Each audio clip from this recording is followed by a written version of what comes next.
Arsenal have made two decisions recently that to me just make so much sense. I want to get your guys' thoughts on it, but also I want to speak about Declan Rice because he's come out with some comments and I just thought it changes people's perspective slightly. From what I'm seeing online, people are actually starting to agree with Declan Rice. I still hold a certain opinion and I definitely want to get what you guys are thinking. Before we get into it though, just very quickly, do me a favour. Just hit like on this video. So the first place I want to start quickly before I tell you the moves that I think make so much sense are the Declan Rice thing. Like the red card, for me, it was like crazy. Like I couldn't believe Declan Rice got sent off on that moment. Let me know your guys' thoughts on it because he's come out after the game and said, look, I was silly. I probably shouldn't have done it. People are starting to actually now say, do you know what? I agree with him. I still hold the opinion of, like, that was never a red card for so many reasons that we discussed in yesterday's video. If you haven't watched it, go back because I break it down in way more detail than I'm going to in this video. Like, it was just crazy to me that he got sent off because the ball was moving, because it wasn't in the right position, because Veltman just kicked him. Let me know your guys' thoughts on it. Since Declan Rice come out and basically admitted it was his fault, he shouldn't have done it, has it changed your guys' perspective on the incident? Let me know. So, we haven't had a chance to speak about Raheem Sterling move. I also want to speak about another thing that's happened that I'm actually thinking this is genius from Arsenal. So we'll start with Raheem Sterling. Like, we know Raheem Sterling has come to Arsenal to play football because he had a massive offer from Saudi Arabia for £650,000 a week. And he turned that down to come to Arsenal. So that just shows you where this guy's head is. Like, he's ready to play football. He's ready to play for a team and really make an impact. We know the experience that Raheem Sterling has. We know what he can offer. A title-winning side. We've seen it with Man City. We saw how good he was at Liverpool and even in the early stages at Chelsea. Like, this is always a player, except last season, who gets in like double digits for goals and assists. He's still got 10 goals last season and like 3 assists. And that is in a team that is like I think it might have even been 8 assists. It's like 10 goals, 8. Like, this is a player that can still produce outcomes. This is a player who probably performed better last season than Jesus and Martinelli. So people saying that we're not even going to be using Raheem Sterling, like, I'm expecting him to click with Mikel Arteta. I think this is a very shrewd bit of business from Arsenal that can come back and pay dividends. Like I said, huge experience, huge talent. Sure, he's going to have to adapt the way he plays to fit Mikel Arteta's system. But of course he's going to be able to do that. Like, his best season he ever played was when he was coached by Mikel Arteta at Man City. Like, Mikel Arteta was the main coach, working with Raheem Sterling, and he got him to a level where he's able to score so many goals, like his best ever tally. Now, we're probably not going to get that level of Raheem Sterling, if we're being honest, but I still think we can get him to a level where it's like 10, 15 goals and 10 assists or something like that. Like, we've seen the improvements Mikel Arteta makes from players he brings from Chelsea.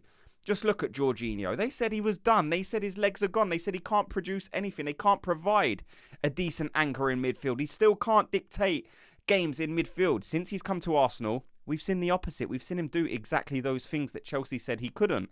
Kai Havertz, he's a washed player. He's not going to be any good anymore. Kai Havertz doesn't score goals. Scored 14 goals last season for Arsenal.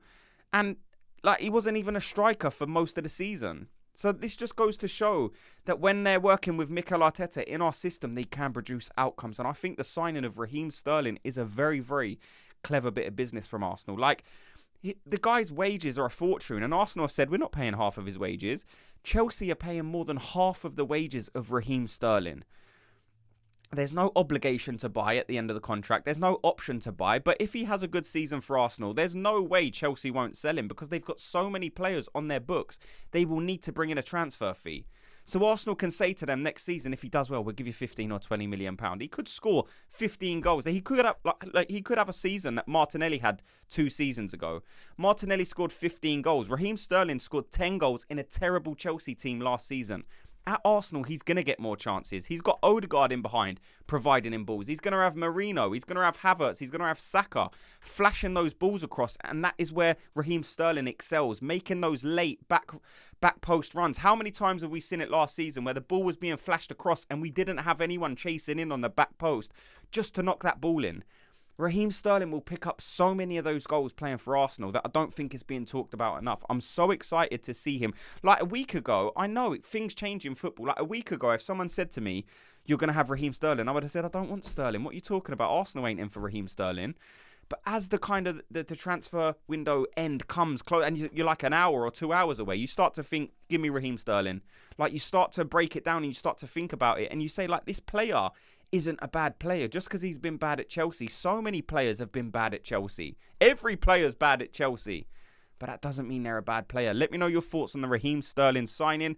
What are your thoughts? Like, what do you think the season will hold for Raheem Sterling? It's going to be interesting to see if Declan Rice actually because Declan Rice, can't play in that game against Spurs, if Sterling will get a start, because he might drop Havertz into the number 8 role, put Trossard up top, and then it'll be either Martinelli or Sterling out on the wings. So many people saying Martinelli's struggling this season. It will be a big call from Arteta to throw Sterling straight in.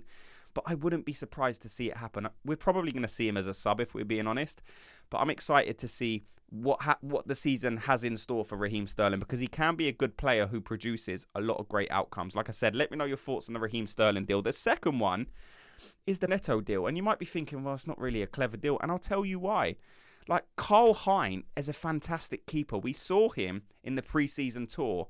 Like, he's a young keeper. He's had to go out on loan because he wants game time, right? Remember, he signed that contract and said, I need to play football, though. So he sent him out on loan. The Neto deal makes sense because when Neto's season finishes as Arsenal's second-choice keeper, he goes back to wherever he come from. And that gives hein the opportunity to fill in and be Arsenal's second-choice goalkeeper. A great keeper, like we know. We've already seen it. So that means we've sold Ramsdale for total 25 million. And then the keeper you replace him with is come through the academy. Like, he's already our third choice keeper. So you've not spent any money. So many people had a go at me in a few videos ago because I was saying it was too much money to spend on Garcia. The amount of hate I got for saying that. And it's actually come to fruition that we didn't go and buy him because the fee was too high. So many people were saying it's going to be a brilliant signing. You don't know what you're talking about. Wait till we get Garcia. We didn't even get him. And it was for the very reason that I was concerned about. The money was too much. So I think this could be a genius move, bringing in Neto for the season, letting hein going out on loan for a season, and then next season he comes back and be the second choice goalkeeper. And then we've made 25 million on Aaron Ramsdale, and we've outlaid no money to replace him. I just think that's a very, very good bit of business for Arsenal that could end up looking genius by the end of the transfer window. Let me know your thoughts on everything we've spoke about in this video. The move, the Declan Rice incident, do you still hold the same opinion that it was a crazy red card? It shouldn't have happened. How about Raheem Sterling? Do you think he's going to bang in the goals for Arsenal? Do you think he can help Arsenal this season achieve the goals that all of us want to see? The Champions League. He holds experience in that competition. The Premier League, he holds experience, key experience that not many of these players have. We know we're one of the youngest teams in the league and we need players with experience. Yes, of course, it's good to have the young guys, but you need to have the old heads in there as well with a bit of wisdom, with a bit of, information that they can give to these young players. And Raheem Sterling has exactly that. He is only 29 years old. People talk like he's 32, 33. The guy's in his late 20s. He's still 29. He should be hitting the peak of his career.